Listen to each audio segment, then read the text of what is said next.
Welcome, ladies and gentlemen, to another edition, to another installment of Fade to Black. I'm your host, Donnell Lamonte Moores. Now, y'all probably wondering, Moores, that's a quick intro to the opening statement, so I just having little issues with my intro and all that stuff. But first of all, let me go ahead and introduce my panel. We got Mr. Alan Bragg that's here. We got Mr. O Hello. in the house. We got Beast Johns who just came in on the nick of time. And then we Right on time, baby. then we got Anita Joe, aka Teach. How y'all doing?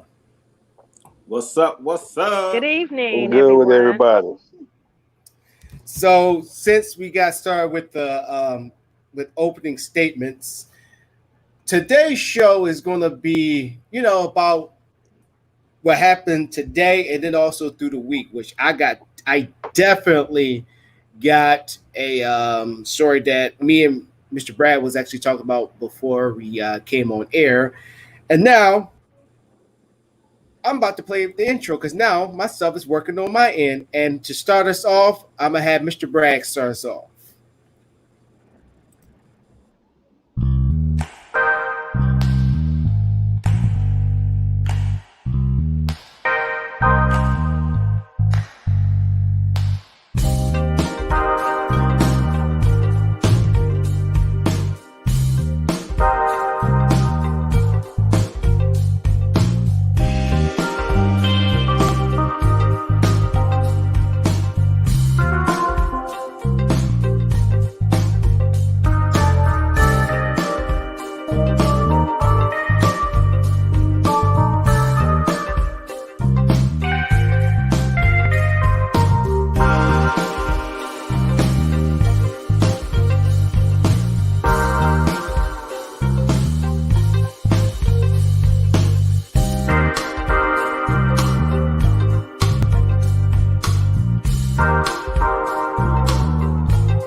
What's up, everybody?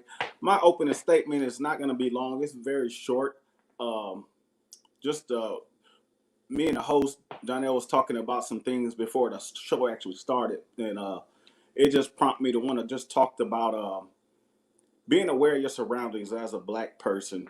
You, we all have friends from different walks of life. But my thing is just to caution you not to put yourself in a bad situation. Not saying that you can't have friends that's different from different ethnic groups, so not that, but just be aware, of situations you want to put yourself in. For instance, I have a short story. I had a buddy I used to work with. They all like to go shooting guns, and they know I'm big into guns as well. Um, but they were all saying, "Hey, man, we're going to be at my house out in the woods, shooting guns and drinking beer. You want to come through?" And me being the only black person, I said, "Not no, but hell no." I was like, "Y'all not going to start drinking and get yourself an excuse to shoot me." So no, and then they laughed about it. Ha ha ha! No, we never do that. But I wasn't about to put myself in that situation. So be aware of your surroundings and your situations awareness, because you never know. You just never know. People say he and ha ha in your face, but like I said, you never know. So just be aware of your surroundings. That's all I got. Much love.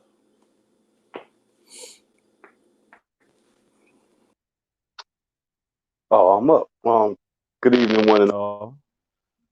Like Mr. Bragg, I'm gonna keep mine short and sweet. My opening statement and message is to just never be scared to stand up and never be scared to stand out. Like Mr. Bragg said, when you see situations that kind of make you feel some kind of way or question it, if you gotta ask one question about it, it's best to just step out. You know, it's cool to be the oddball. It's cool to be the underdog. Sometimes that's gonna save your ass in the long run. So my message is stand up and step out. That's gonna be it.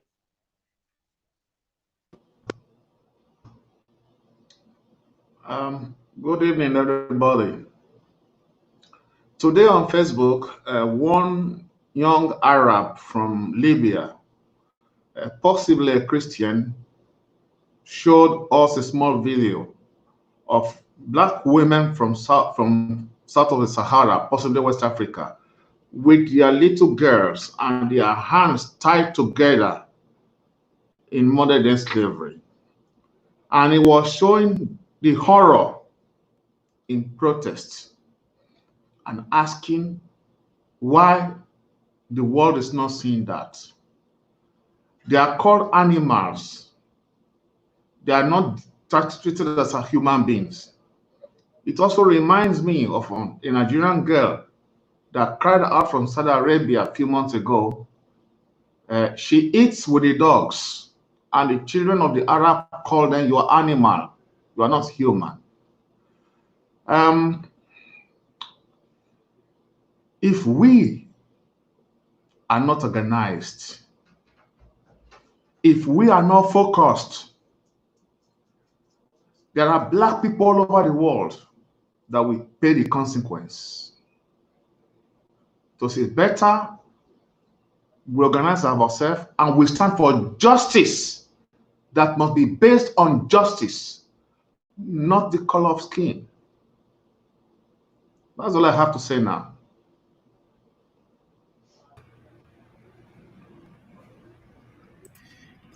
Then is to me. Once again, ladies and gentlemen, welcome to the show. My opening statement is this: is that media love to put a spin on a lot of stuff. You hear fake news this, fake news that, but here is my rebuttal to you. Then what news you watch? What facts, actual facts, do you follow to get to the truth? We live in a world now where if we do not like what we hear, it's fake news. It's okay. Everybody has the right to their opinion. But you have to have something to back it up, sweetheart. If you can sit there and say your chicken recipe is better than mine, hopefully you already got a batch ready so everybody else can try it, and then I can try it so I can judge for myself. You just ain't gonna sit there and say, well, sky is gray. Because I'm saying that the sky is blue, where I have the truth that the sky is blue. Well, actually, the fact is that the sky is blue, and the truth is a reflection of the ocean. You have to have something backing up when you disagree with somebody. Cold hard evidence, not just facts. And then this leads me to another thing. Let's stop swimming in this thing called facts, even if you are right. Because at the end of the day, we're all trying to find the truth.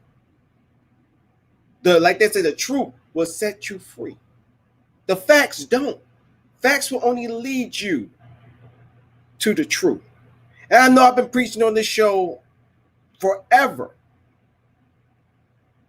But there's a reason why I keep bringing it up. And it's not just us regular folk. We talk about the mainstream media. Even my boy Roland Martin. That's the only thing he kept on saying. I dabble in facts. I dabble in facts. Yeah, that's true. But we want the truth. Sir, we want the truth. And with all that being said, this is what the show is all about. We're getting to the truth. We get into solutions because we can talk about the problems all day until our head bursts. Because there's only two sides to an argument. Two sides to a story, I mean. Well, argument, story, whatever. There's not three sides. Like, contrary to popular demand, because they say, you got his story, you got her story, and you got the truth. No. Truth don't take a side. The truth is the truth. The truth is absolute. And that would do it for me. Teach, flow's yours. Nangadef, I greet you with the Wolof words of Senegal. Hello and welcome. I want to talk about believe. Believing in yourself. If you don't believe in yourself, no one is going to believe in you. When you believe in yourself, it gives you the energy to propel you to heights never imagined. There's a scripture in the Bible that says that your gift will bring you before great men. So when you believe in yourself and you develop and nurture the gift that's in you, develop and nurture the God-given talent that's in you, there is no challenge that you cannot meet. There is no hurdle that you cannot overcome.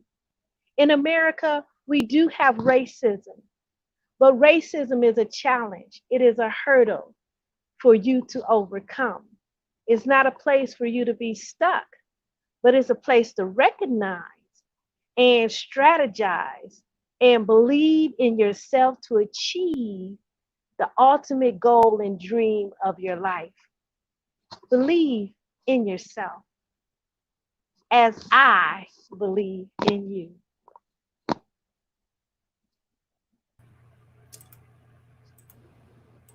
Y'all know what? I'm gonna be for real before we go into the before we get into our main stories. Y'all making me look bad because it seemed like mine was forever. Like sheesh, everybody was a short sweet today with the opening statements. But No, hey, yours is all right. It was all right.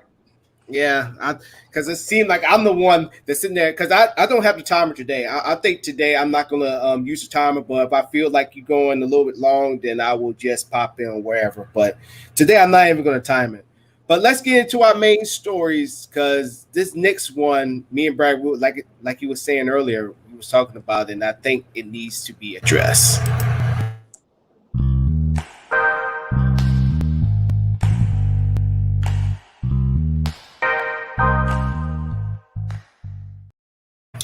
First of all, let me say a shout out real quick. What's up, Tina? How you doing? I had to do that real quick. So I want to. I don't know if Mr. O's seen this yet, but I think you should see this for yourself. This what happened. I think last week. Anybody can get me correct me if I'm wrong. But seeing this right here for anybody who believes that racism is not a big issue in this country, let me try to change your mind. Let him go, please. Let him go. Please let him go. I'm going to, Steve. You let him go. I'm going to.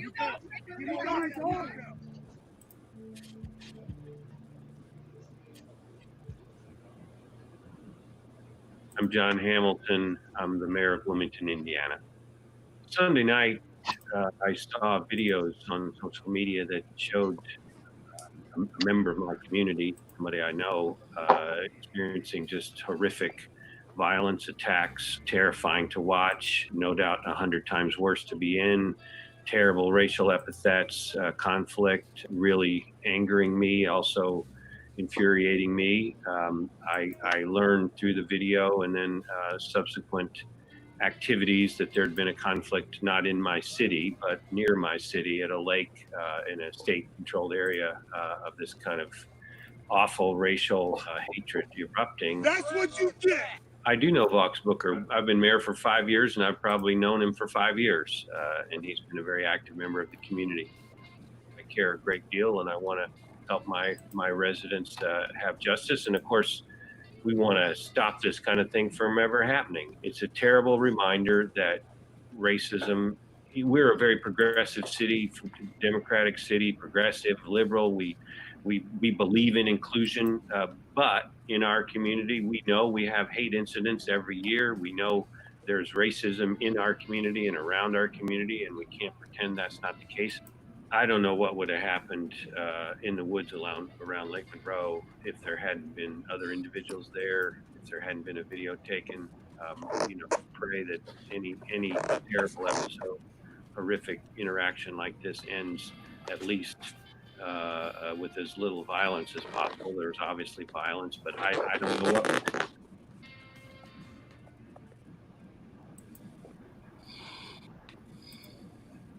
All right. We all seen that. So my question is for you, Mr. O. By seeing that video, does this convince you that racism is a big problem with the world?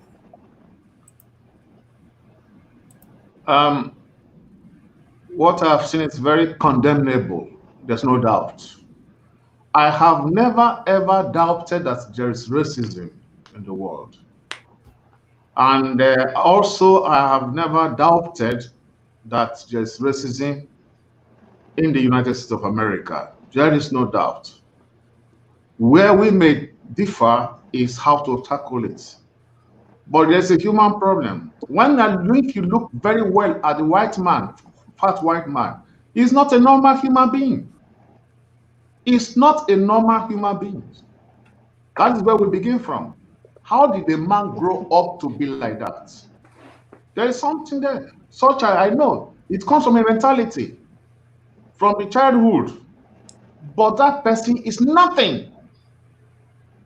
So how do we what? So we have to move to fix it. It's condemnable. There's no justification. It's condemnable. But usually when you look at the black man is highly superior to the white man. It is jealousy. Yes, some white people don't like to see a black man in very good position or healthier than themselves. So they fight back. But it's condemnable. There's no doubt. So I have no doubt about it. All right. Anybody else got anything to add?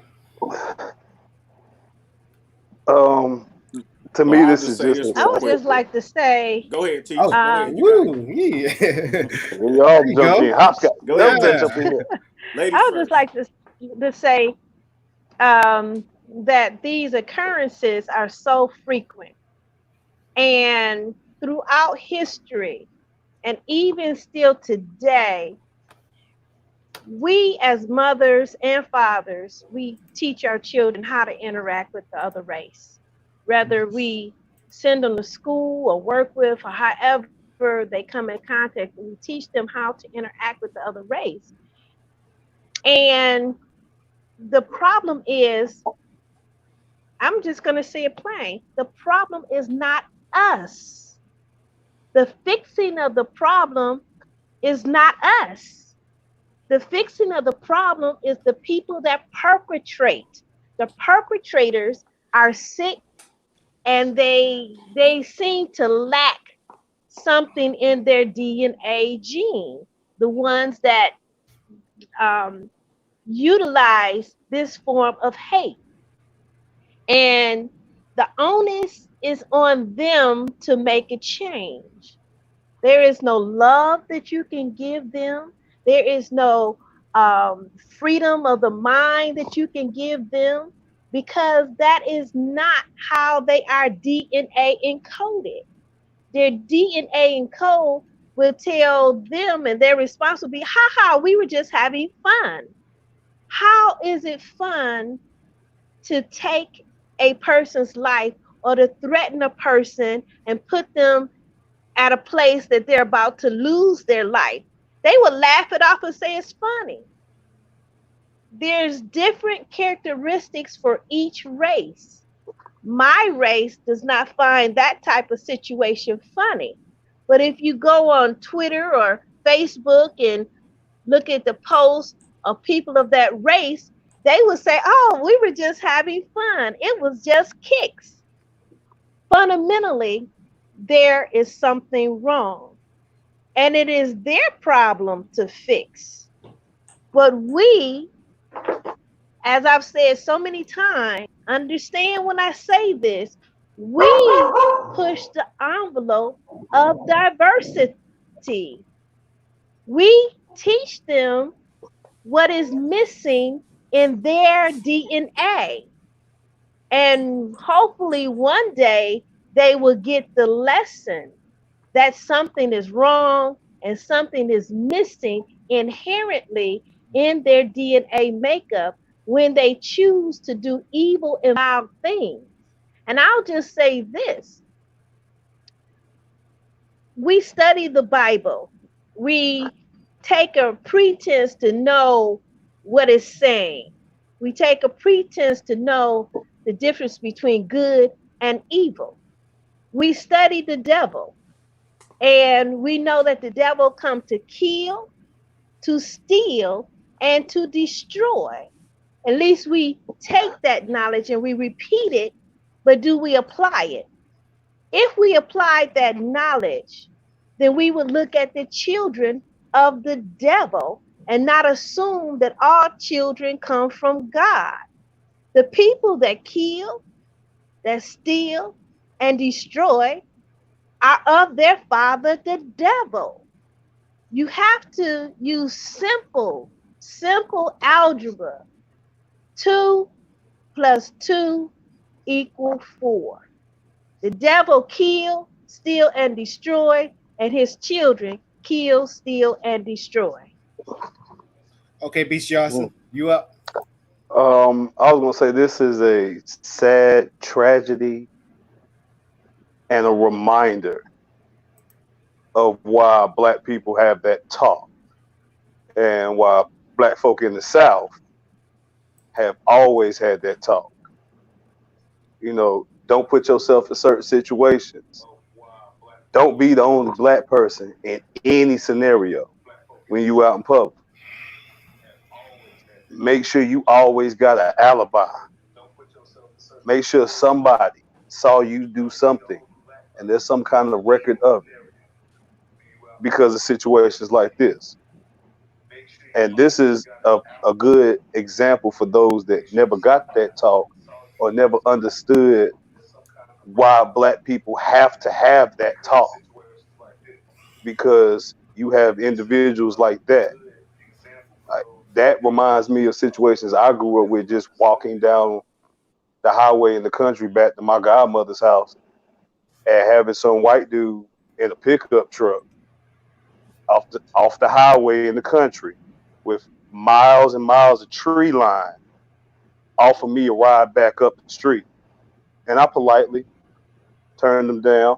And the second I cut off on the next street, I cut down that street and I waited till I didn't see his car and I made my way back home.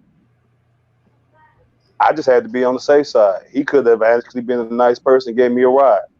But that whole scenario, I'd be a fool if I put myself in that type of situation. Got you. Go ahead, Mr. Bragg. Yeah, I just want to say, like I talked about in my opening statement, you have to be careful of your surroundings. And in that, I totally believe in being armed. Had he been armed, the whole, situation wouldn't have went so well for them guys. We have to arm ourselves. Not saying that we got to be out here looking for trouble. No, but we, as black people, we have to learn how to defend ourselves. And we can't be trying to sugarfoot around it. No, it's time to arm ourselves, just like we was talking about the NFAC. Times are changing now. We are allowed to have weapons legally, so we got to start taking a stand and quit putting ourselves in bad situations. Yeah, like Tisha's saying, it's a lot of evil people out there. We know that. So we can't allow that evil to come to us like that. We got to take a stand and being aware of your surroundings, because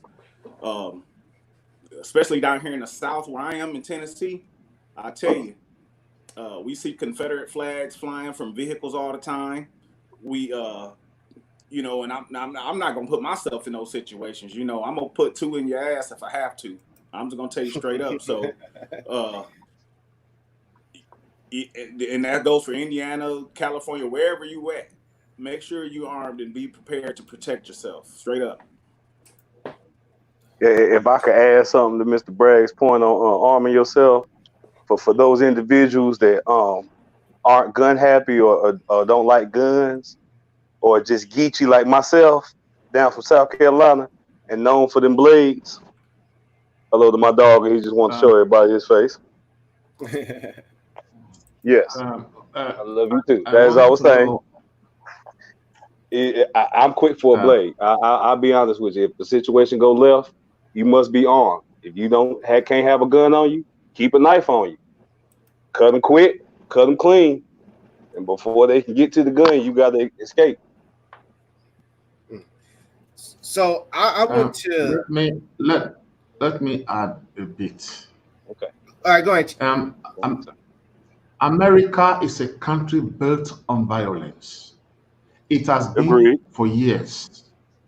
What I want my folks to understand that I have seen images of blacks beating up white girls.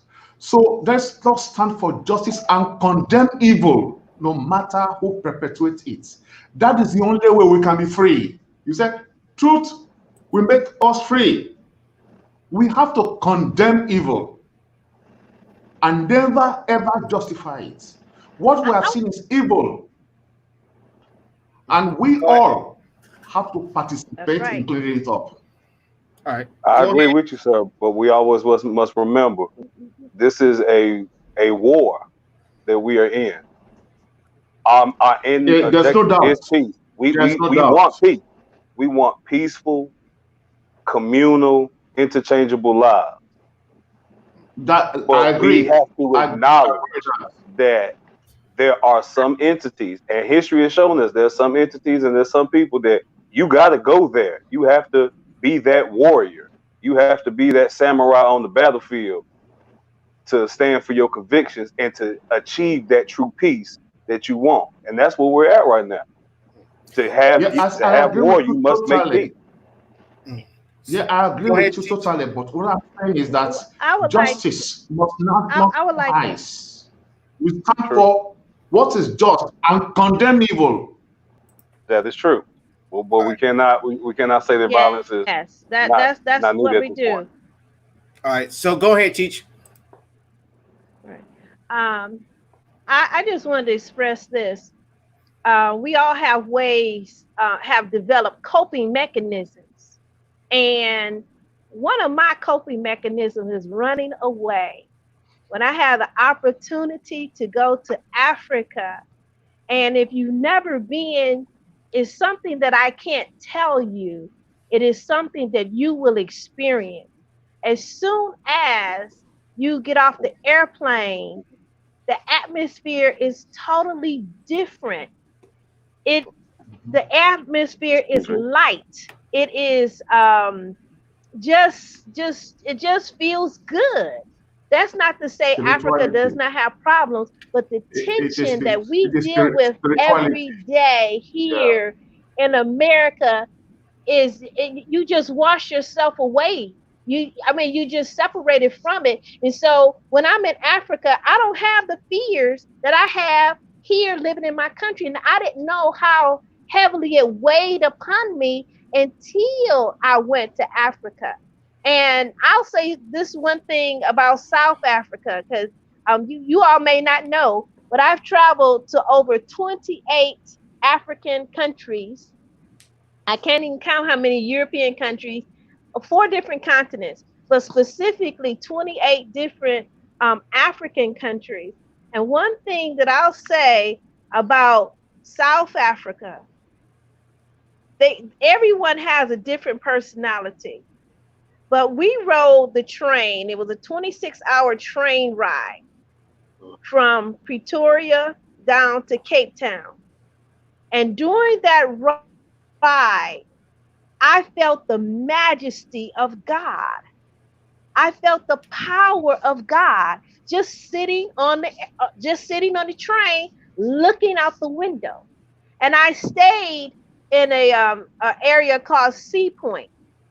And my apartment was situated between the mountains and the sea. So when I went out on my balcony, I see the mountains and the sea every day in one view. And it was an awesome view, but it was like God would drape a curtain around the tip of the mountain every morning. And those were the clouds, but they were formed differently. And it was just majesty. And it was like God was saying, I'm here. And when it made me look at this thing called Christianity, the thing that they're teaching you or pushing you towards, but never obtaining. But there in South Africa, you were there with God. I was in the Congo.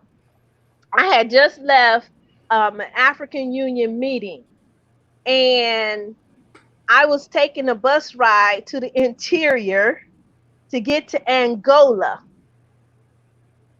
And on that bus ride, I began to see the natural reserves that were yet untapped in the country of the Congo. And as I looked upon these reserves, and we went through oil fields where the fire was coming up. They had not even capped the fire on these oil fields, and they were just burning. The fire was just shooting up from the ground. And it was just the majesty of God. I have traveled from one end of the United States to the other end, and it's beautiful. But I never felt the presence of God like I feel like God is there on the continent, which brings me to this question, and I will stop, to Professor O. Why is it that Africans refuse their culture and choose foreign religions over it? Africa has its mystic and spirituality. Christianity is not foreign to Africa. Christianity and Judaism has their roots in Africa. The oldest church in the world is the Church of Ethiopia, when all Europeans were still pagan. So, and everything you see in the Pentateuch are all within the African custom and tradition. We did not give our back to our tradition. Is that we interpret the Bible better than anyone else. Black people, look at the Negro spirituals. Nobody ever interpreted the Bible like those black people, because it comes from our roots. When look, the first person that took Christianity to Rome was from Libya. We know Libya, the man who carried the cross of Jesus was an African from Libya. So, you know, the oldest people to worship Christianity, they were from Ethiopia, when Europeans and all the rest of the world were still in paganism. So they did not bring Christianity to us. It is rooted from us. Christianity is not a white man's religion. It's a universal religion. Let us just accept that. If not, where will differ? I don't agree that we turn our head now. No, religion is between man and his God. We cannot judge it. We cannot judge him. Speaking of that, that's going to be our next subject. Y'all obviously saw the video, but to sum up what we are talking about here, for me, it's sad that I only thought I seen that in like movies like Mississippi Burning or seeing it in textbooks. That is still going on here today, and it just blows my mind. And Indiana, for me being from Virginia, I always thought Indiana was a northern state. If you look back at history, it was a northern state. It didn't it wasn't a southern state. It was a union state, and to see it modern day, black activists about to be lynched, which goes back to what Bragg was saying, goes back to what Beast Johnson was saying, goes back to what Cheech was saying. You have to be aware of your surroundings. My mom and my dad put me to the side, and they told me being the oldest, be like, son, because where I was raised in, you know, it was a handful of black people, but all of it was majority white. To always tell me like, hey, watch your back. Watch your back. Hey, oh, you got something else to add, Brad? Yeah, I know you want to go to a different segment, but I have a Yeah. burning question. I have a question, and I think it's the perfect time to ask. But I often see and hear, and we all heard it, they tell us, you know, if you don't like it here in America, go back to Africa. Go back to Africa. So I want to know, since we have, you know, two professors here that spoke on Africa and how beautiful it was, would Black Americans or African Americans be accepted if we was to go back to Africa? Would we really be accepted? Would we be treated differently? Yes, Will we get it worse? yes, Um, yes. let me. The problem that you might run into is bringing your American attitude, your American imperialism. Thinking that you're going to come and become the chief of the community. That is the problem, where you will find different communities will not like your attitude. But if you come with a open attitude to learn the community and get along with the people, you will find. But if you come to Africa the way the Europeans came to America to dominate, rule, and control, you'll find yourself probably dug up in the jungle somewhere. I agree with her that Africans will accept you back if you adapt to our traditions. My generation, especially as young people in the 60s, we were open to African Americans. But in Africa, you have to understand, we respect the older people. When older person comes in, the younger person, whether man or woman, must stand up. See, you know, for that person, in the family, it is the older first. Even in this spiritual prayer time when we have gym and we have to pray, is the oldest person that does the prayer, whether man or woman. But so you don't bring in the feminism of the Western world, then you have problem. So she's correct. If you embrace our culture, then you can, as you go on, then you can contribute. But do not come and change it, because we still hold it very dearly. The idea of respect to the older. All right. So there was a question posted that I'm about to put up here. I think this is to you, Mr. O. Can you see the question? Yes. My people, look. What we have in Africa in general, in the villages, are form of worship more than not religion, really. Where every village has its own sanctuary and form of worship. But in Roboland, some 300 years ago, there were two forms of faith that sprang up. One is Oganuku, which is very clean, no images. They put on white clothes and follow the purity of God. My aunt was a priestess in that very one. Then we have another one, Igbe, which was created by women. I really enjoyed it. So the two are Oganuku and Igbe. Their faiths are a form of worship. Because religion means united. It has, other structure. And that is how Africa is. And we still hold it. Our Christianity or Islam cannot change that. We still have it. They are there. In fact, now we are promoting it because in our culture.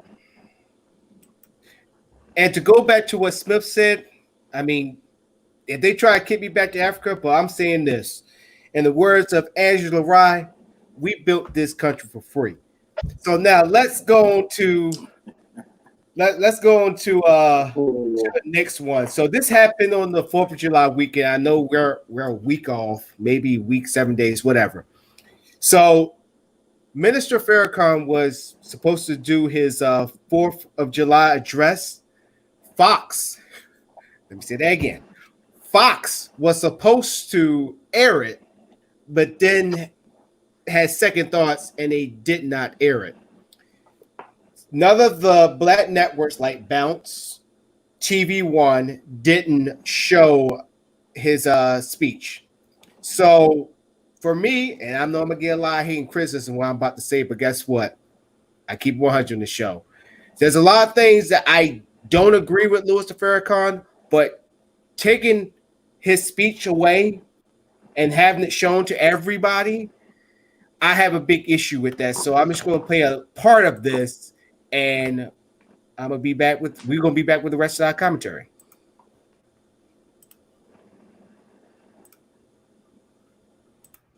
And the Honorable Elijah Muhammad sent for me.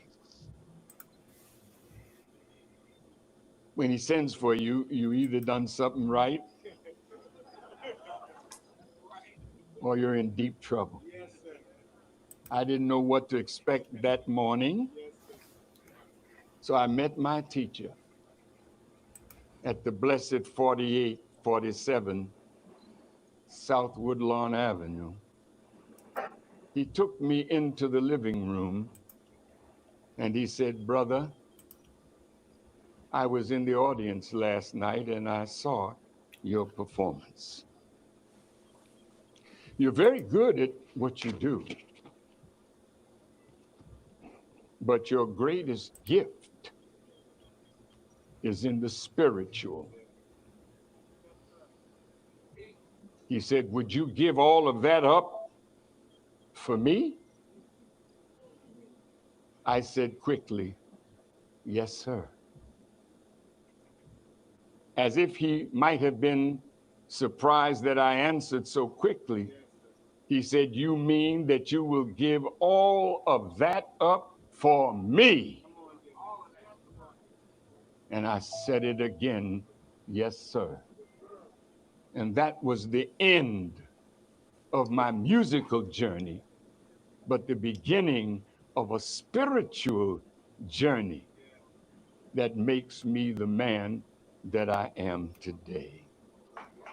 You can take it or leave it alone. Thomas Jefferson wrote beautiful words, but his heart was not there to fulfill it. You can't say that you believe that all men are created equal. I want to play that for each and every one of y'all.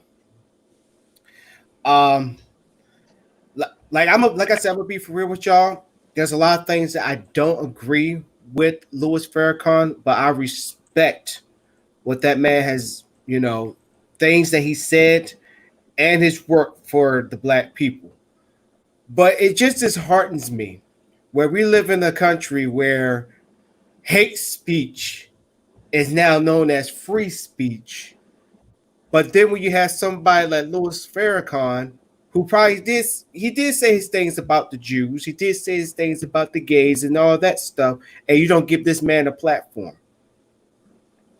And then also I bring it on us too as well, because you got people like the David Dukes of the world that are millionaires, their name are still relevant, that is still running for freaking like Congress, and some of them freaking winning. I may disagree with Farrakhan, but I will, if this man, like, if he literally would walk into my room right now, I would still respect him as the elder that he is and shake his hand. But it's very disingenuous. Yes. So it's very disingenuous for Fox to sit there and say, "Hey, man, hey, Alan, I'm gonna have you're gonna do your whole speech. You're gonna have an hour-long show, and then day before the show, something popped up and we're not able to do it." Do you think it was a cowardly move what Fox did, or is you're not surprised that he would pull something off. And I will start off with Bragg. I say both. You know, they are cowards because they only have certain aspects on most of their shows. You know, they only want to see one side. You know, I know they have certain people on the left on there at times, but for the most part, they're one narrative show, Fox News, and they, you know, it's just a ploy, you know, to say, hey, we're gonna put you out there and then pull the plug, you know, hoping he didn't have another outlet, which he didn't. So, you know, I think you know, they just full of it, and I'm with you as well. You know, some things he says that I don't agree with. There's a lot of things that I do agree with, you know, and I love to hear him speak. You know, I don't believe the same religion he do, but as far as him speaking on behalf of the Black community, I love it, and I often listen to him. I just want to know, Donnell, that you said you respect your elders when they come in. Would you do the same for 45? Hell no. Oh, I got Elders have wisdom. Respect is given where respect is earned. I was raised that elders have wisdom. So if you earn the title elder, you are a wise person, ensuring and deserving of that respect. Ain't nothing wise about 4-5. Look. Only thing wise about him is that greasy, chippy hair, skin tone of his. So I think it's better that I clarify about what I mainly disagree with Farrakhan on. I just disagree to the point where he does say all these empowering things about Black people and what we should do. My thing is, where is all the people that follows you? They going on, like, they have their own YouTube channels. They go on like Vlad. They go on Vlad TV. I think Beast Josh, you heard Vlad, have you? Yeah, I know TV. They go on Vlad TV, and then they have their own YouTube channel. They go on Instagram and they do these short little videos where they talk about things we already know.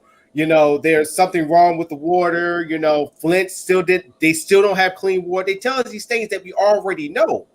My question is this: when are we going to have these brothers or sisters in offices, local offices? It's great that you see them have their own little businesses, you know, around these areas and trying to get these young men, young women to be ascending, you know, people, you know, to be the Black people that we should be able to become.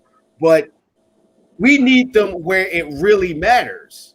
Because you can go out in the streets and you can protest all you want to, but until you start having people that look like us, sound like us, and pushing our agendas in the freaking, I won't say White House, but it'd be nice, but in the freaking Senate, in the state Congress, even the local government, then you got me. But what you about to say, Johnson? I was gonna say, if looking at any of the presidents, more namely Reagan, the Bushes, Clinton, Kennedy, the best and most to be in a position like that, you got to be a real unsavory individual. You got to be a real dirty motherfucker to keep the whole nation clean. People don't understand that. Yeah. But they tolerate it with the white politicians and all white facets of life. You put a Black man in that same spectrum, he becomes the deviant devil that we're already, you know, portrayed as anyway. So like for an individual like Farrakhan, who is just pretty much doing half of what Malcolm did just to keep his ass alive, I respect him for that. You know, you can only do so much before they start coming for you as a man and start dissecting your life. And how strong are you in your convictions?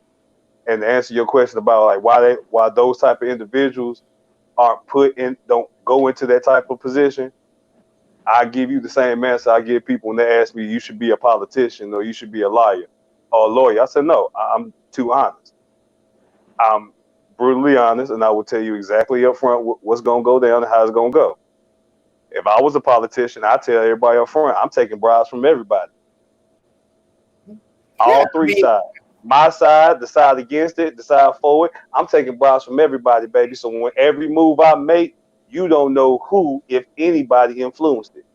Right. But see, that's also go back to what Claude Anderson was saying. He called black economics. He said first you gotta get on the local level. Yeah. You gotta get on the local level. And then when you go up higher, obviously we don't have that much pull up in Congress, but if we can get politicians that we can rent and pay for them, they go on ahead. Yeah. I continue to go back to Black Lives Matter. Black Lives Matter needs to become a super PAC. And it's funny, who was that billionaire? Brian, God dang it. He owns the Weather Channel. No, not him. Is he the one that's funding Black Lives Matter? I forget the name of the dude that's doing that. Oh, George Soros, the one that everybody's fearing of? Yeah, Soros. Yeah, Soros, yeah. George Soros. What's a human name? He's a good human being. He don't want to be on the wrong side of history. I don't know what the He's the devil incarnate. He's an arms trader. No, he's an arms trader. I have to agree. I agree with Dr. O on this one. I agree with Dr. O, but I want to answer your first question. The first question, what we witnessed with Louis Farrakhan being canceled from Fox News is censorship, okay? They would not allow him to exercise his freedom of speech, all right? Secondly, United States practices it. United States say that they practice freedom of religion, but the true interpretation, case after case, freedom of religion is as long as it's Christian. You're free to be whatever kind of Christian I agree with you. No, I'm talking about practicality. I'm not talking about what the religion itself. The ideal is. The ideal is to have a freedom of religion. But the interpretation is, do not interrupt me. Don't interrupt me. Don't interrupt me. The freedom of religion is as long as it is Christianity. Because if we truly practice freedom of religion, we would not question Farrakhan. We would not question Barack Obama. We would not ridicule them for their choice of how they want to serve their God. So in theory, yes, we have a freedom of religion, but they do not agree with it. They do not agree. And then to answer your second question about the political offices being filled with members of the Nation of Islam, it wasn't until what year was the Million Man March? 1997? 98. 95 or 97. Remember, okay, it wasn't until then that Louis Farrakhan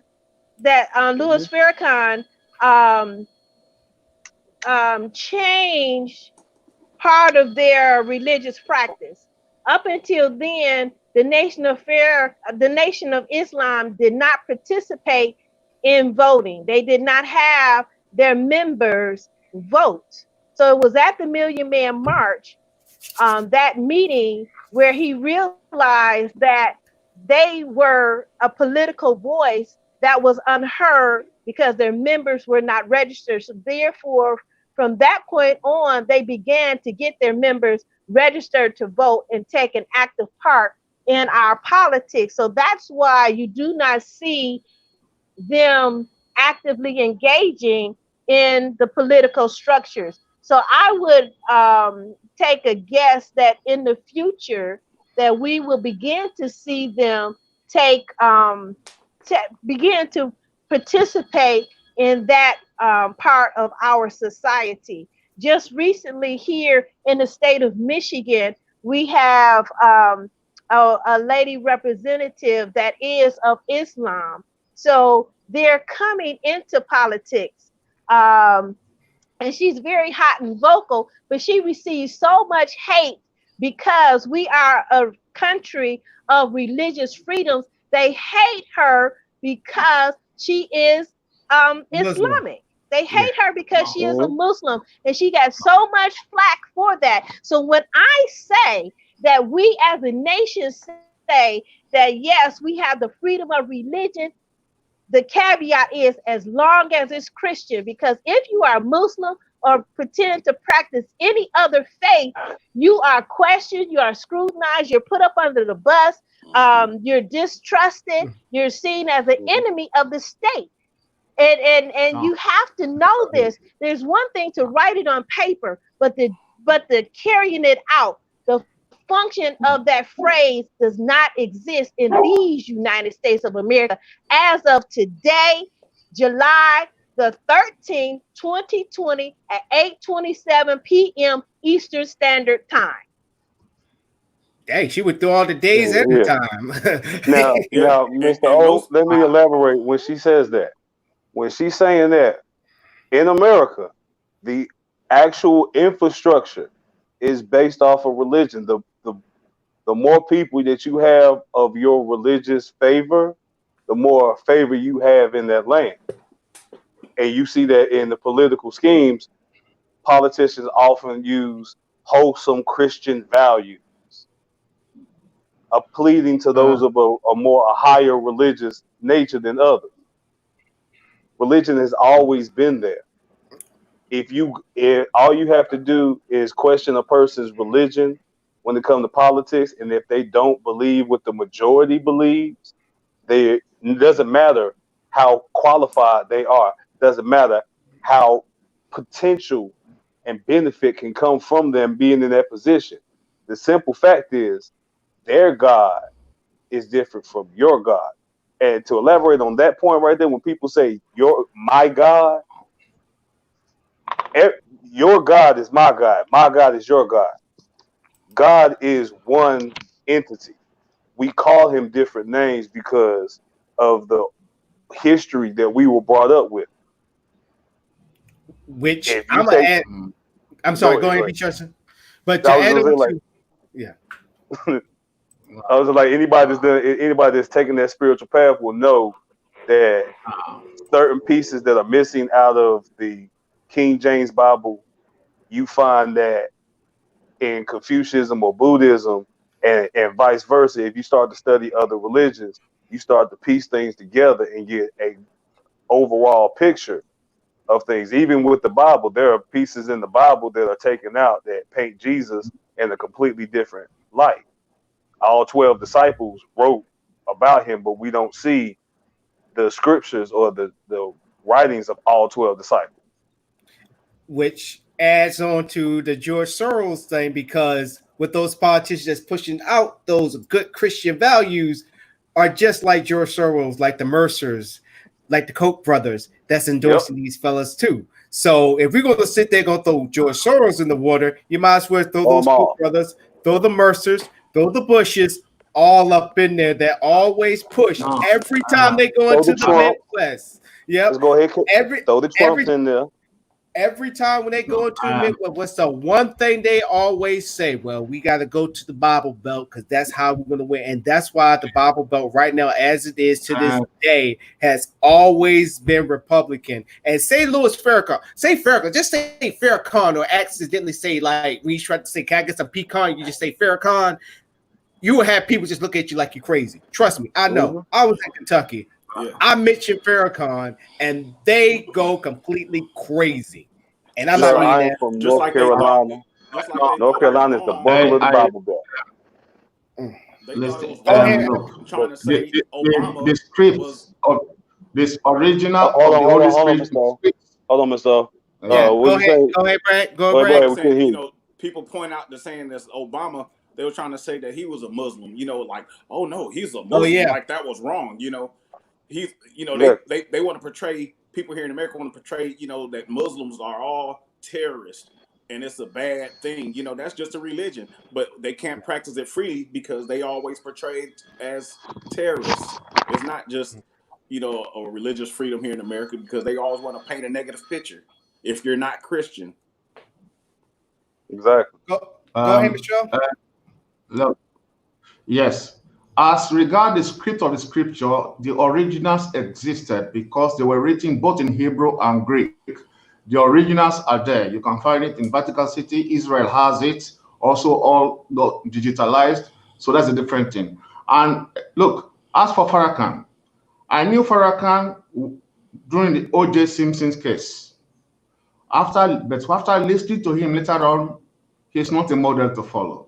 Neither, I will say what I disagree with all of you.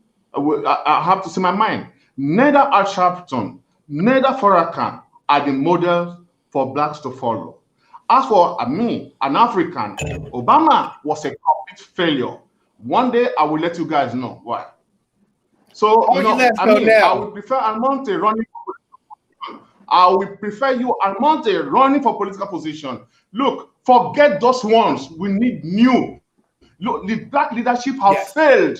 We want agree. people like you now with new mind. You are the one. Well, you will not disagree with me, but I can trust you that at least you can be a uniting point. Leave those that have many, all of them, all the black people, they have failed completely. They did not improve the life of any black man. So, as for Ilhan Omar, you cannot justify that woman. There's no way you can justify it. And even talking about hate speech is the right down. Anybody that against them is because it's a woman, it's because it's Muslim. But they will insult the president, they will insult America, they will say they want to send America a bless, and you are supporting them? No, I disagree. Now, I disagree. Go ahead, Pete Johnson. Because I was going to say where the issue is, I agree everything what he's saying up until that last part. But it does kind of go along with what I'm saying with we have to restructure the America, especially the political system, because America is a capitalistic society. We get paid off anything and everything. So as long as your thoughts and your views and anything about you, no matter your position in life, as long as it can be compromised by money, we will, like you said, we will still always have the same, and we'll just have that one. So before we can really get the new in there, we got to establish a whole new foundation, a whole new structure to ensure we're not redoing. Now, the whole part about the hate speech, that comes from the part of you could buy somebody, you could literally buy somebody's brain. So you could pay somebody to literally go out there and say things of that nature. So it may sound paranoid to what he's saying, but the actual truth of the point is your words and your whole being can be bought. All right. I'm gonna jump into Mr. O what he said about Obama now, and then also on Omar. So I'm just gonna push her to the side. Let's go to Obama real quick. Do I believe that Obama did a great job? Yeah, I can agree with you. He didn't do a great job, but look at what he had to do, which leads to the other thing where you said that Omar disrespected the president. Keep that in mind. Look at how much disrespect Obama got. I'm not trying to justify that he did a good job or anything like that, so let's push that to the side for a bit. This man got even criticized by his own party that had the Senate and had the House of Representatives. Had both of them. Nancy Pelosi, I believe Nancy Pelosi is one of the weakest leaders ever, next to Chuck Schumer. I believe they are entirely freaking weak. But with that being said, when you got somebody like Turkey Neck Mitch McConnell, keep editing, Morris, keep editing, said literally on national television that nothing's going to get past his Senate. I'm paraphrasing what he's saying. He said he's not going to pass a bill. Mm-hmm. Now, let's say, Mr. O, you're the president. I'm the speaker. I'm the majority at the Senate. I'm the head of the Senate. I'm not going to go on national television and say, hey, Mr. O, just because you're on a different party and that you're African, you're not all American, that I'm not going to push any of your policies on national television. That's not only just rude, that's disrespectful, that's unprofessional. Because at the end of the day, it's our job to come to a compromise so we can help the country to move forward. And for him to say that and do that and disrespect the president, not only just him. I remember the Tea Party that came in, you know, the teapot short and stout. You know, they came up in there, and unfortunately, some of them, like Ted Cruz, he's still up in there. But going back to Omar, of her disrespecting the president, 45, well, I'm not even gonna say 45. This administration, you can't tell me, have not been rude, has not been disrespectful, because we're beyond the point of rude and disrespectful. Yeah. Where did she come from? Vulgar. She's ungrateful to America. Don't justify. We disagree. Don't justify it, because I followed her from the beginning of all the things she has been saying. She's ungrateful. And the last thing she said about setting this on fire, no. They brought her from refugee camp, gave her education, gave her everything. She should be grateful. She is grateful. She ran. No, she's not. Bring me up to date. Who are you talking about? We're talking about the one that she brought up. She's talking about. Oh, that's African girl. She will not speak about black people being sold on the streets of Libya. That is where I wanted to. She would have stood up to fight for Africa that she came from, or speak against the injustices going on in Africa where she came from. We understand that there's obviously a personal concern. No. And cause for you, sir. I do understand that. You more than welcome to broadcast that, and this is the platform to do such. Yeah. But you cannot, and none of us cannot, as humans, expect someone else in any position above us, no matter their perception, to be like, I don't like you because you're not currently speaking about what I feel as though you should speak about, especially in situations like that where you got more going on behind the scenes than anything else, and a lot of stuff can't come to the light, and a lot of stuff can't be spoken about because the manner in which it got done. So I feel you're wrong to publicly state that she is wrong. You can feel that way. Yes. You're justified to feel that way. But for you to verbalize that, and she's been used. I have to call bullshit on this one. I have to call bullshit on this. I'm not invalidating your feelings for that by any means. I'm just letting it be known. And a lot of stuff that she says, me personally, I don't agree with. And I feel like a lot of things need to get spoken on. But I'd be a fool to sit here and hate an individual because they're not doing what I feel like they need to be doing right now. I can take that energy and put it in something more positive. I can still feel that way, but I can take that energy to say something and use it in a more constructive manner. Right.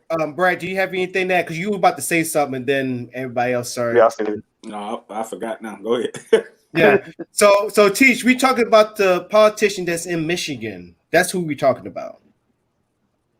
Okay. Omar. Yeah, so that's who we talking about. Okay. Mr. O had his feelings about Michigan, Minnesota. No, she's from Minnesota. The other Palestinian is the one from Michigan, I think. Yeah, you're right. She's from Minnesota. Okay. Yeah, she had some hot remarks when she first got elected. Is that the one you're talking about? Yes. Yeah. But my thing is, was it warranted? I mean, like they say, you do dirt, you get dirt.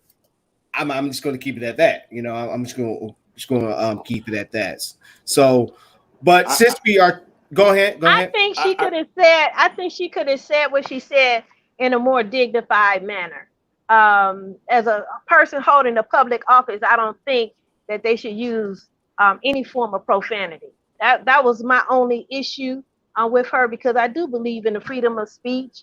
And but I think as a newly elected official, I guess she wanted to Know show your that lane. she was tough. Yeah, stay in your lane, basically. And but Why did- I that's mean, it why- was a way she could have said it. It was I a way agree. she could have said what she said in a different way without using the profanity. All right, go ahead, Brad. Yeah, I would just want to know, Professor O said that she was ungrateful, but you have to keep in mind, yeah, she's here in America now, but you can't condemn anybody for that. I mean, she said what she said, but she still has the right, no matter what privilege she may have gotten to come here or whatever you said, she should be more grateful. She still got the right to speak her mind. She can't just roll over. That's and agreed, take but it. not to the extent of now wanting to lecture the system that brought her in. No. I disagree with you, because you can't do that in any Islamic country. You can't do can it. look at it Where she like comes that. from. Because America's so can't- corrupt, we look at it like, well, we've been here forever. She ain't been here but 2 weeks, and she know how messed up this place is. That should tell you how jacked up this whole If the place place is is. messed up, why did she come in? If the place is messed up, no, she wants to turn America into that same system she ran away from. Don't justify her. Don't justify her. We must No one.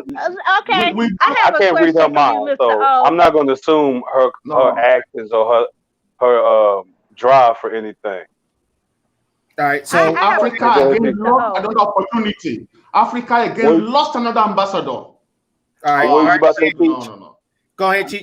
I disagree. Go ahead, I Teach. was going to I ask disagree. Mr. O. In different countries, I've heard that they groom the children to go to heaven. They groom the children that their number one goal to achieve is to get to heaven. Then heaven is translated as the United States or the UK. So talk about that. Talk about that from your perspective. Why are Africans groomed to go to heaven instead of grooming themselves to build where they stand, create the Africa that they want? I talked to the executive director in Cameroon about the African identity. In America, we have the American dream that we ascribe to, that we try to, we create it in the media, and then we try to emulate it in society.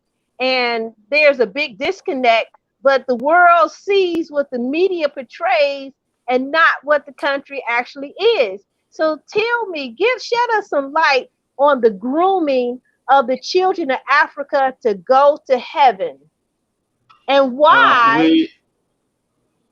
I'll follow up answer with the you. second question after you answer this one. That is not true. We are not groomed. We are not groomed that United States or UK are heaven. That is a very wrong perspective. You may have met some primitive people that have such an image, but we are not groomed. And look, you only need to go into YouTube. We are building Africa already. Those in diaspora have started to build Africa. Lagos, they are building an Atlantic city that will be better than Dubai. I myself here, I'm already offering distance education to young people back home. I'm now preparing my server to serve as a distant to offer services to medical doctors back home, to have distant attention to people at home. We are working. It's just that you don't know. You need to know about Lagos. You need even Accra. Okay. Now it's not the same one. Okay. We are doing it, but none of us is groomed. We are not that ignorant. All right. We know that we know. Yeah, all right. We're not that ignorant. All right. So. But then, why do you have the people, trying to get to America and end up in Libya? Why do we have so many Africans dying in the Mediterranean Sea because they're trying to get to heaven? Yes. These people are trying to get to heaven. The ones that's being held as slaves. No, because Africa, because America is a land of dreams. You know, it's a land of opportunity, and people from all over the world, not only Africans, from Latin America, from Asia, from China, from India, all of them, because America is unique, is the greatest country on earth. Well, as an American, that's the grooming. That is the grooming. That's not grooming. That's not grooming. Explain the grooming, because I sure about to. The reason why I say grooming, no land of opportunity more than America. Okay. Don't the reason why I say yourself. grooming, because no, I'm not deceiving myself. This is based upon a conversation with students at the University of Ghana in Legon. And this is what they intimated to me, that from the time that they are in secondary school, that they're groomed to go and get their bachelor's degree. And for their masters, they want to take their masters in America or the UK. Yes. They want to get a white wife. They want to get a white wife, and that is their African dream. But it's their opinion. It's their opinion. That does not mean that America is heaven. This is what the professors are teaching them. This is what I'm saying. This is what the professors are teaching them as their course to success. It is not representative of Africa. That America is a land of dream, no doubt. Everybody, I wanted to go to America, but I couldn't get a visa, so I came to South America. We all, you know, America cannot be compared with any country in the world. It is the greatest country on earth, whether you like it or not. No, that. Live somewhere else, you will find out. Let me answer this, sir. I speak for every American, not just black, not for every American. Yes, America is the land of opportunities. It's the land of dreams. Opportunities to sell yourself in order to advance, or be sold so someone else can advance. To sell someone else's dream in hopes of living your dream.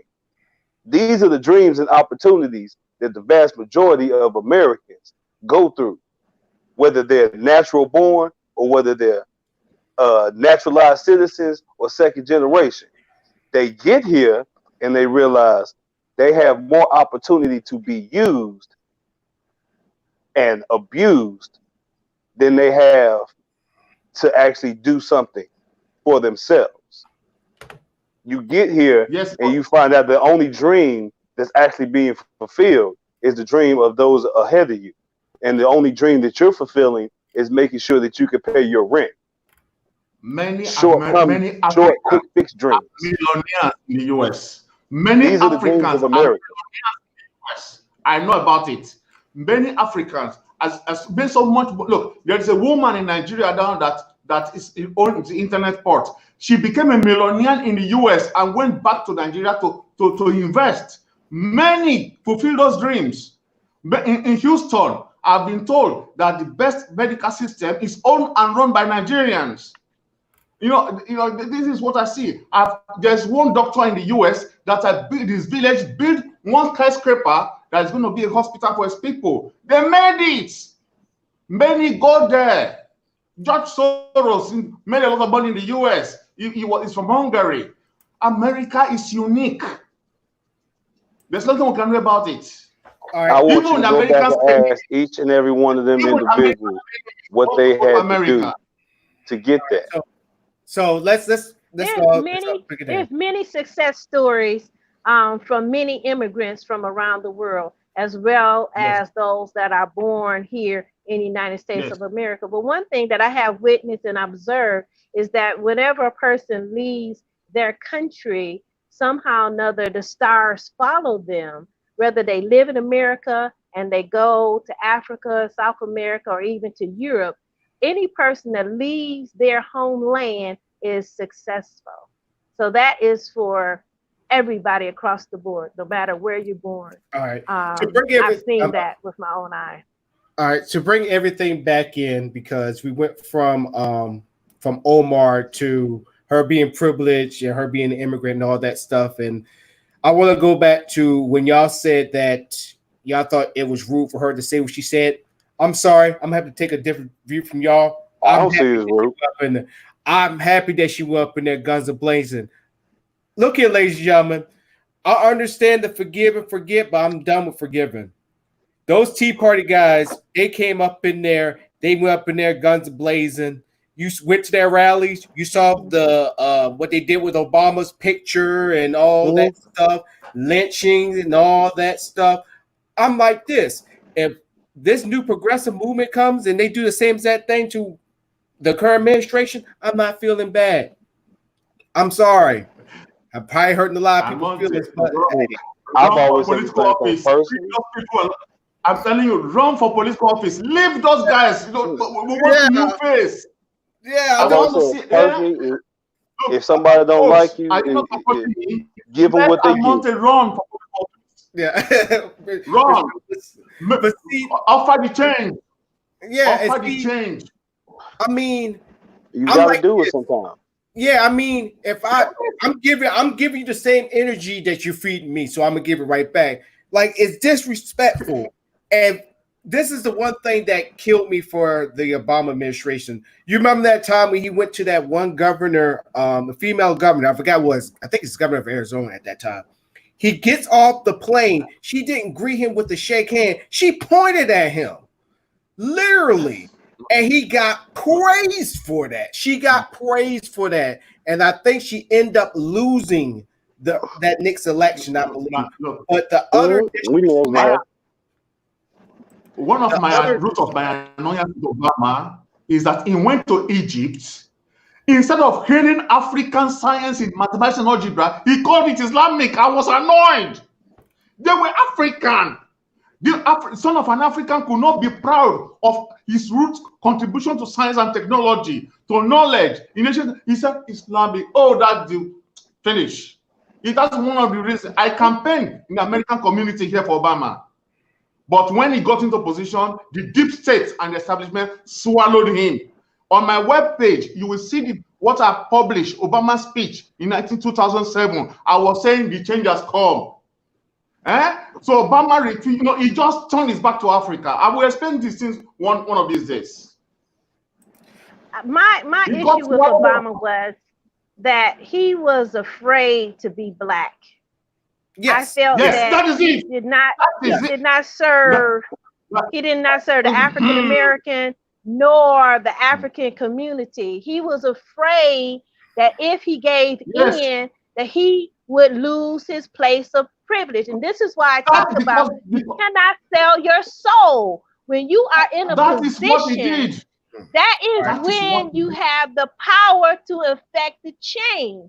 And he was afraid to be black. And this one issue that I have, when his auntie, he wanted to be Irish because of the mother. Auntie, when his auntie was here illegally.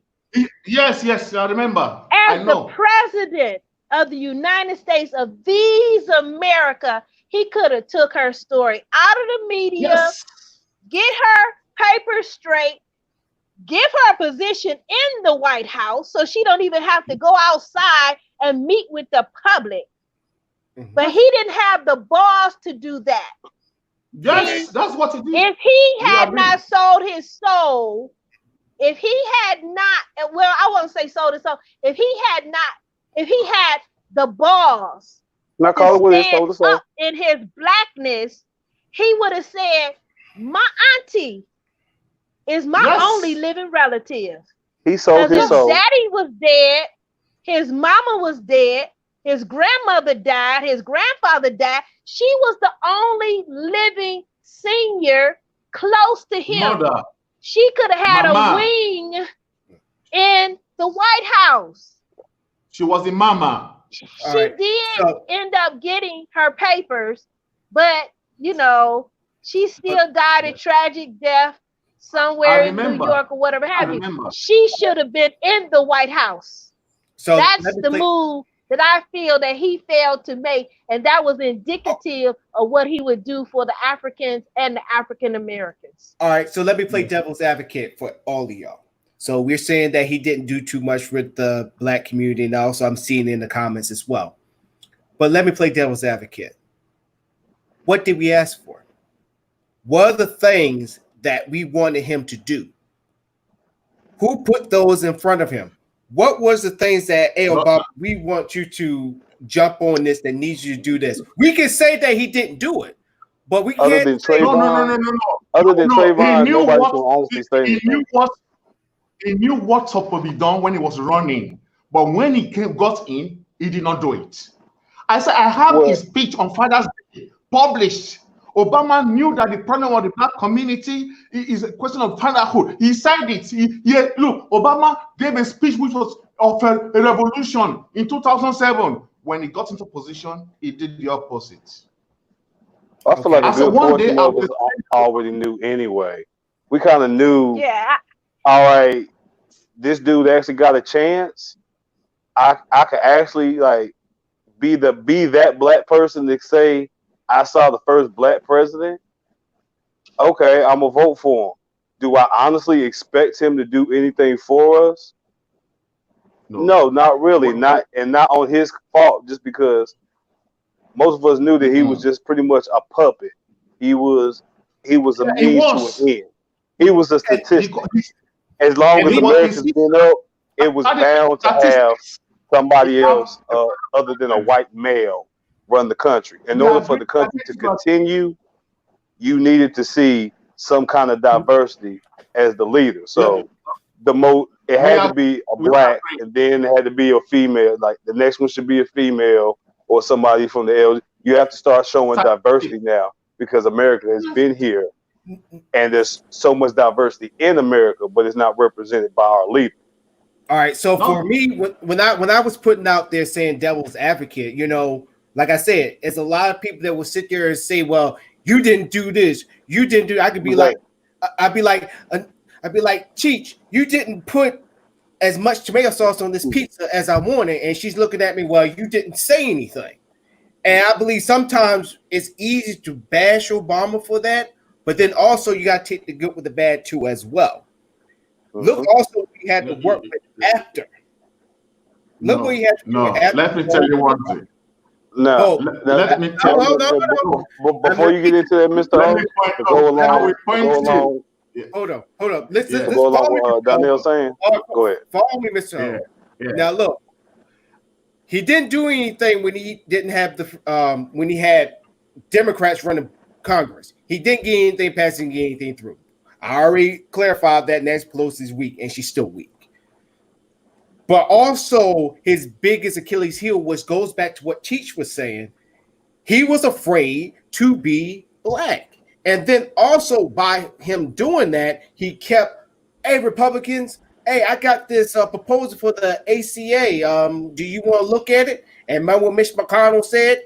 Nothing's going to get passed. Nothing's going to get through. And that's why the ACA is how it is right now. It may not be the best thing, but guess what? Everybody got health care.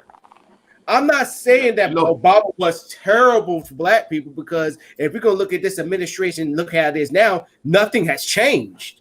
Let's keep it real. Let's keep it 100.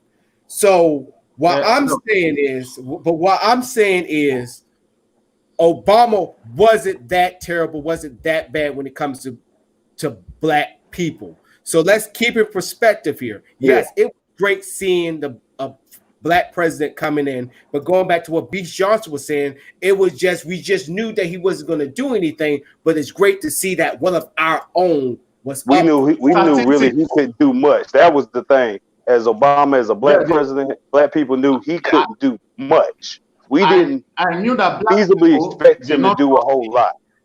Right. Because he's a black man in that position, we figured A, he crooked, B, he's a pawn and a puppet, or C, he's actually a good dude trying his damnness, and he may actually have got some shit done for us, but we won't see the fruits of it till another 20, maybe 40 years down the line. He might be like we now find that how the Clintons prison bill was such a detriment to not just the nation but the black community. We may find out the opposite for Obama down the line, that a lot of bills he put in were actually a benefit to America, the ones he actually got in. Right. Go ahead, Brett. What did you say, Brett? we know that the economy has been on a steady rise since Obama was in office. Trump didn't change that. The economy is on the rise. It's always been on. That's data. That's fact. So to say that he's done nothing for the black community is wrong, because the jobs are there. Just like 45 is trying to say that he created the job market is, less black people on welfare or whatever he want to say. The economy was on a steady rise from when Obama was there. So he just, the 45 just been riding the coattail of Obama. And also you got to look at the perspective of the LGBTQ community. He made it possible to where, they can get married. Whether you agree with that or not, there was a lot of black people who wanted to marry, whoever. So depending on what side of the fence you're on, you can't, he has done some things for the black people. So you just can't say he's done nothing. There's a lot of behind the scenes stuff. And I would have liked him to he could have done more for the police reform, I think. But I think like everybody, he was afraid to be black. I do agree with that.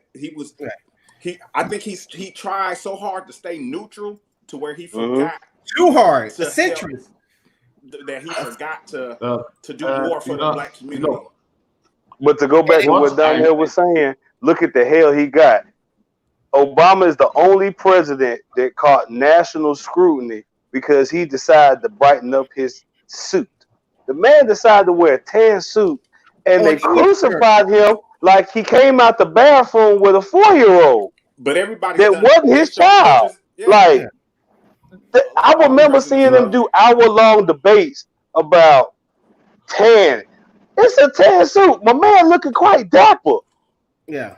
I want my president a little flashy. I don't care what race he is. Yes, bro. Put a little bit of swag up on you. You the head dude in charge. You represent everybody. But show everybody America got the style.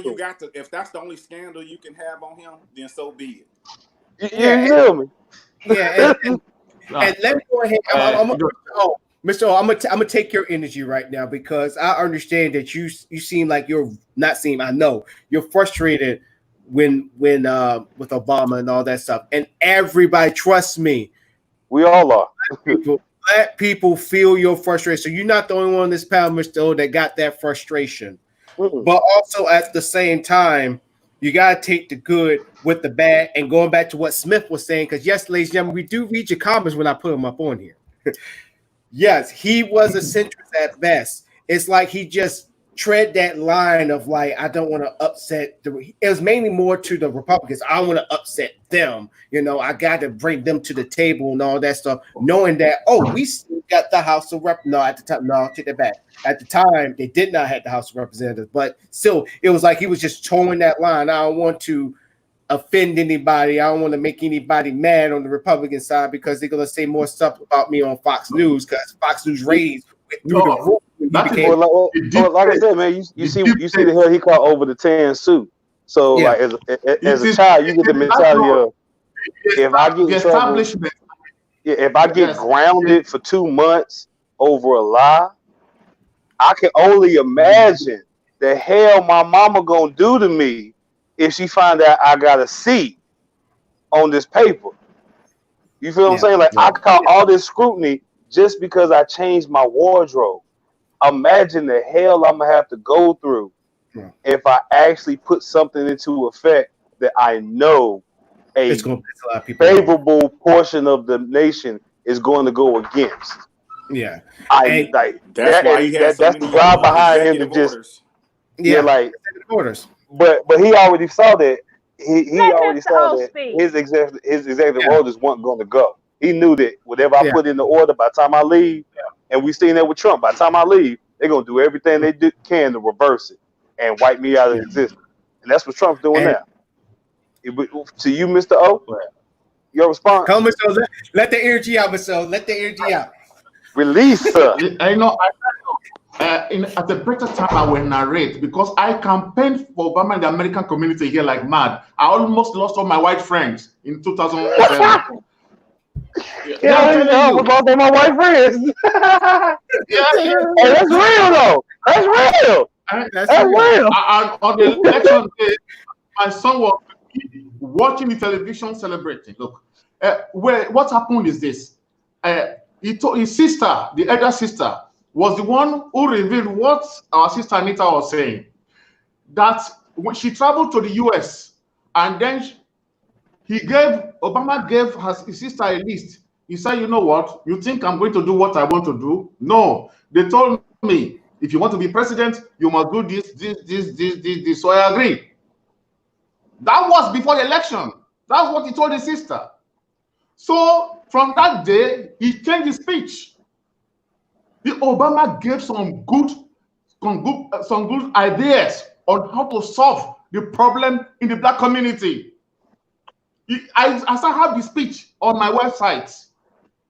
He forgot it. He did the opposite, that he carried out the project of the deep state and the establishment. They swallowed him up. He was more proud of his Irish heritage than his African heritage. One day I will narrate more. Now, as far as abandoned, I won't say, because I don't know what this man's thinking in his head and his heart of hearts. I'm not gonna go as far as to say that, but what I do feel like, he's a lawyer. He studied and went to school to study law and politics. And anybody that's taking martial arts will know that martial arts, like law and politics, are arts and studies of deception and deceit and manipulation, using someone else's benefit to your benefit without getting the maximum output with the most minimum of effort. So you really can't be surprised that any politician, let alone the first black politician, switches up on anything that they said prior to getting in there. They do it all the time. Exactly. Like you see it all the time in white society. I use the example of The Young and the Restless.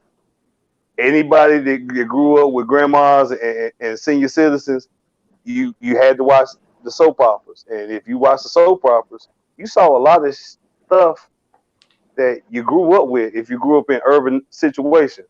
People growing up not knowing who their daddy are, don't find out who your daddy are till you're a grown man. Shoot, you got this chick pregnant, but it might be your homeboys. Then, you know, this chick you might like, she might actually be your sister because you don't know who your daddy is. And this chick might be one of your other daddy's kids. Like, you see crazy stuff like that growing up in the hood. But when you see it on the white shows, it's all dramatized and look pretty. And it's like, oh my God, did you see? Stephen might not be the father of Angela's baby.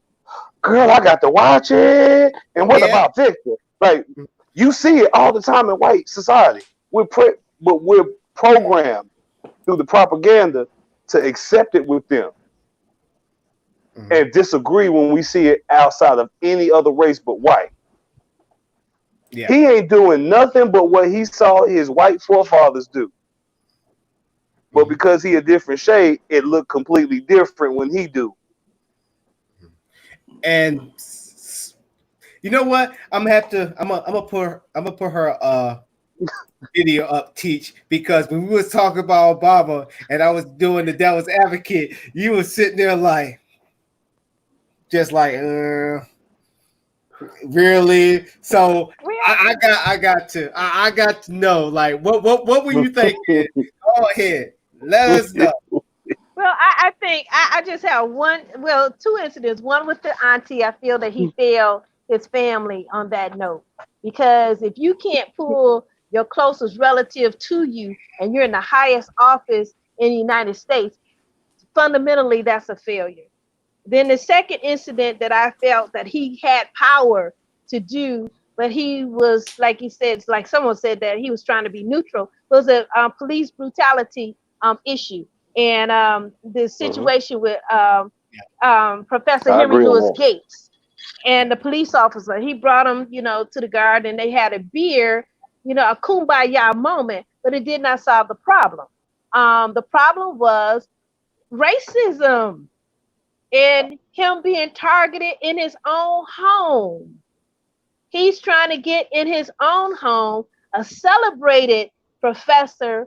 People know who he is. They know where he lives, but all of a sudden this cop doesn't know who he is and doesn't accept his identification, that he's trying to get in his own house. And so to sit and have a beer and laugh about it, that was his Irish side. To say, okay, this is funny. The black side would have said, no, this is a problem. Let's handle this. And you, sir, were out of line.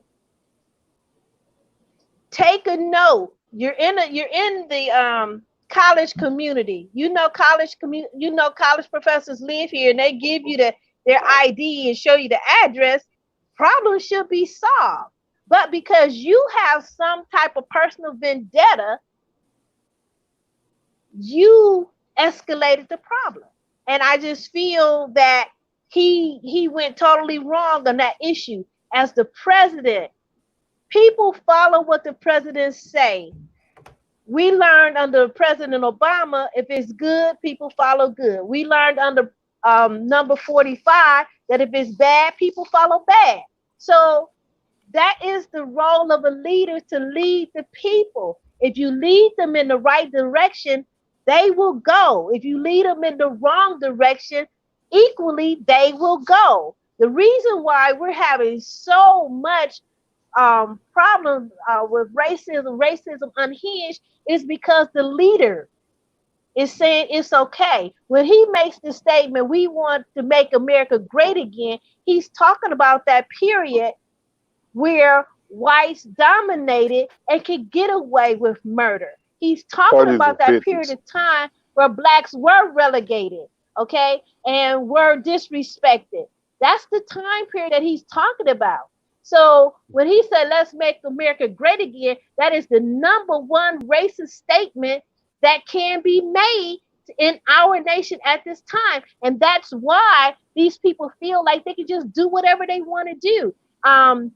One more point, this issue about this new Karen law, how Karen is policing her neighbors, her people she comes in contact of color. It goes back to the Jim Crow laws. And what many people don't understand about the Jim Crow law, made the white community responsible in order to carry out the law. So a Jim Crow law is set up like this. If a white neighbor sees a black person engaging in what's against one of the laws, if that white person did not report it, they could be fined $500 and go to jail for 90 days. So this was what was put into the community. So white people took it seriously. I'm not going to jail for a black person. So yes, I'm going to call the law on them. So that's what we're seeing, a resurgence of Jim Crow laws through these Karens that's calling on, oh, this man, he's in our secure building in our gym, or he told me to put my dog on a leash. These white women and men are carrying out the Jim Crow laws. And that's how Jim Crow worked. It wasn't working just because they wrote the law. They wrote the law where they engaged the white community to be the ones to call the police and get that black person in trouble. So when they say, let's make America great again, he thrust us back into the Jim Crow era. So we have to understand what these statements mean in context, in the historical sense, and what it evokes. And so 5 years ago, you didn't see all these Karens doing this. You saw Karens doing this, the last year and a half? They're reenacting what their grandmothers did and what their mothers did under Jim Crow. Oh, you see a black person? Oh, just call the police on them. Weaponizing the call of the police, knowing that it's a bogus charge, knowing that when the police come, that it could end in death. They use it as a weapon to kill blacks. So we have to understand, it may sound great, let's make America great again, but understand the back history, understand the context in which that statement has been used. And that's why we see such an elevated amount of racism going on right now. Agreed. Well, But to go with the point that they were saying, somebody, I think it was Dan, right before Dan. Oh, right here. Oh yeah, because they being. And that's the truth of it. And since we are coming on our last segment before going into the final thought, let's start looking at some Karens getting known. So let me go ahead. Watching me, Karen. Yeah, let's go ahead and see how, when you bark up the wrong tree. Yeah, y'all know how that saying go. I don't need to continue on, but let's all just watch in enjoyment all together.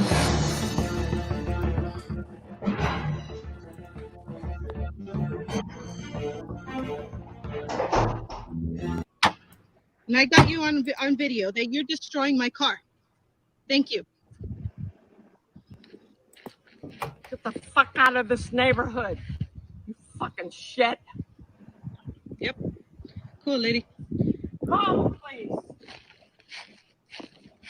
I'm calling. Don't worry.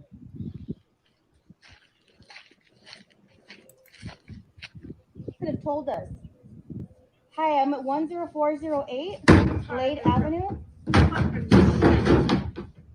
Because my neighbor has two fucking hammers in her goddamn hand and she's assaulting the car. She's destroying property. Let them know that. And I have her on video. You got a problem, bitch? Is there a problem, motherfucker? You put your motherfucking shit on me again, bitch. Tell me to go the fuck back somewhere, bitch. Tell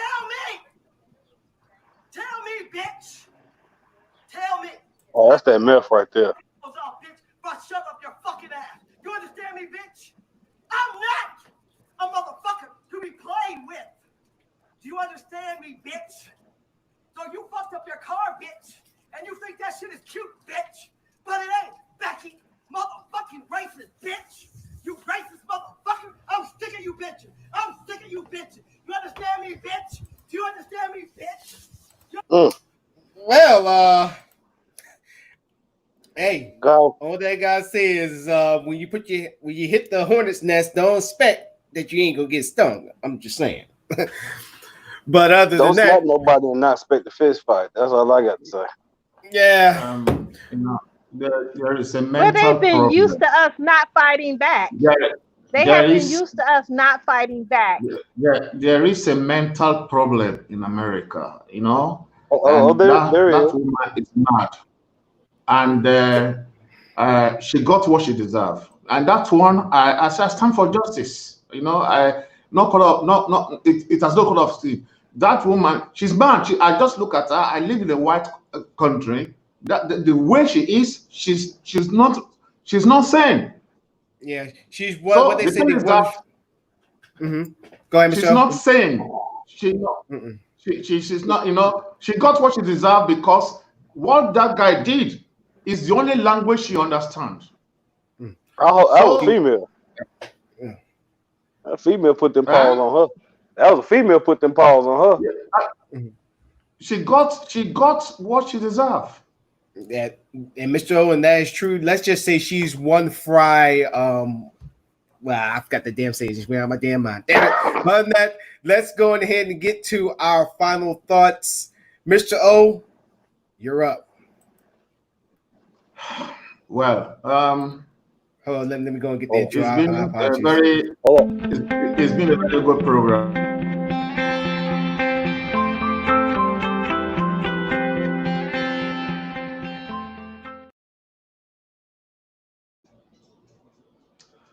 King Solomon said that gold is tried with fire. So the only thing I want to say now at the end is that Almonte, I want to see you run for the Senate, and I will put you on fire to refine you. You got to go in. We want new leadership in the Black community, and you are my candidate. And anything I can do to support you, I will. But I will put you on fire. You have to go in and be a bridge builder, because I see you as somebody who is very intelligent. That's all I have to add. You must run for political office. The Senate, nothing less. Thank you, Mr. O. But I'm gonna have to be the one that have to have shows that I can bring that bridge in, but also keep it 100 and bring people like you, like Teach, like Bragg, like Beast Johnson onto your show, including Dan on the show as well. So my final thought is this. Going back to President Obama, this is one thing I'm gonna sum up about President Obama. This is one thing that he's done that really hurt my heart is when he went to Flint, Michigan. I think Bragg can remember this. When he went to Flint, everybody thought that he was going to get at the governor for what happened to the clean water, that he was going to grill him. He asked for a glass of water and he drank it and thinking that, oh, the problem is solved. People in Flint still don't have no water. Well, good drinking water. And then not to mention, they're very impoverished back up there, if I said that right. So they're still going through hell. But for anybody and everybody, I know Obama's not the biggest fan with everybody, but one thing y'all have to understand, before you start criticizing anybody, just when people who sit there and criticize about, man, I'm still paying high taxes and Congress don't listen to me. If you don't vote, then you just complaining. Now, I know everybody who sit there and say, well, I don't vote, still the same thing is going to happen, but at least I did something. Voting is not only just voting for elected officials. Y'all know that, right? There's also amendments, policies, plans that you can vote on. Like they just had a vote here for having marijuana businesses around here. I think it was like a couple of years ago. You vote on policies too, as well, and amendments. So just like with Obama, if you don't know exactly what you want of a person or what you need them to do, and you just expect them just to go into office and just read your mind and just hope that they do it, you are already off base. You're just that type that's going to complain anyway.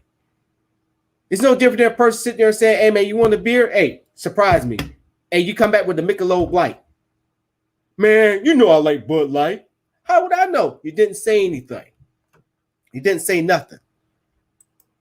So in closing, a closed mouth don't get fed. Beast Johnson, take it away. My closing thought is a quote I heard from a Pimp movie. And it was simply, if you fail to prepare, you are preparing to fail. And what we're doing right now, the mission that we have to remind ourselves of this.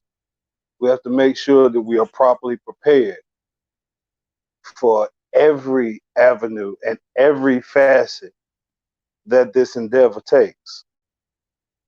We're looking for not only equality as citizens, we're looking for equal rights as humans.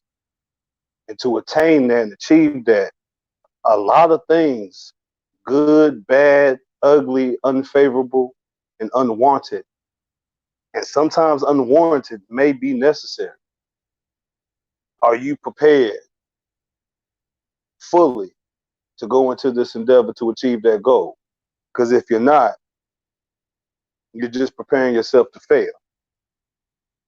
And we just gonna repeat this bullshit for another couple generations. So remind yourselves, prepare. If you fail to prepare, you're preparing to fail. That's y'all have a good one. All right. I started out with the concept of believing in yourself. And I want you to continue to believe in yourself, believing that you can reach the highest heights and you can go the distance. Also knowing that rejection is God's protection. Rejection does not feel good, but if you believe in yourself and understand that rejection leads you to another opportunity that you can flourish in. So believe in yourself. Don't worry about rejection, because rejection is actually protecting you from failure. So you have the opportunity to go where your God wants you to go and be. Remember, we always have challenges. I seen a saying the other day that says that when you are born, you are surrounded with love. And when you die, people love you. It is the in-between that you have to manage. So love yourself. Believe in yourself and make yourself to be the best that you can be. I want to cite a quote from Dr. Martin Luther King. He said, the Negro must always guard against the danger of becoming ashamed of himself and his past. There's much in the heritage of the Negro that each of us can be proud of. The oppression that we have faced, partly because of the color of our skin, must not cause us to feel that everything non-white is objectionable. Stay strong, everybody. Love yourself. Love your neighbor as you would love yourself. Good night. Ladies and gentlemen, let me go ahead. I got an alibi. I think that's great that Beach Johnson. You started it off, Beach Johnson, about loving yourself on this show today. Okay, so, but yes, ladies and gentlemen, we may not all think the same way. Like I always say, and I think this is going to be my closing saying for the show, is that we all on the same sheet of music, but we playing a different instrument. Remember that. Always remember that. We always have to remember, you know. So, but on that, once again, you know the question I'm about to ask y'all. Are y'all be able to tune in coming on Wednesday? Yeah. Yes. Wednesday. I'll be here Of course. Wednesday. And I will. I had to do this because my conscience been weighing in on this, and this is gonna be Mr. O's very first time doing this. We're gonna be dissecting a video, ladies and gentlemen. You know, when we all sit back and we're like, "Hey, stop!" and add a critique. It's coming back. It's gonna be this Wednesday. I just gotta find the video. Once I find the video, y'all will know. And speaking of knowing, don't forget to go on our Facebook page, the Alamonte Show, #Fade2Black. Don't forget to like it. Also, comment, say how you love the show, how we should make it better, whatever. I can't comment. No, I saw the page, but no commentary. I'm unable to comment. You wasn't able to comment? Well, guess what? That's something that I will be able to fix. But other than that, I'd like to thank each and every one of y'all for tuning in. Don't forget to tell your mommy, your daddy, your side pieces, your kid. Well, not your kids, but like tell everybody to tune into the show. Tune in, and also I'm expecting to have more guests on the show as well, as currently in the works. As for myself, Don Alamonte Morris, your host, and then my panel, Mr. Bragg, Beach Johnson, Mr. O, and Cheech. We, I need a joke, but we call it Cheech. But thank each and every one of y'all for being on this show. Y'all just don't know how grateful I am to y'all for us speaking our truths, no matter where it may take us, wherever it may lead. Thank y'all for being on the show, and thank y'all for watching. Well, outro. Right. Y'all stay safe. We still got disease out there, y'all. Take it easy now. Catch y'all later. Bye. See you Wednesday.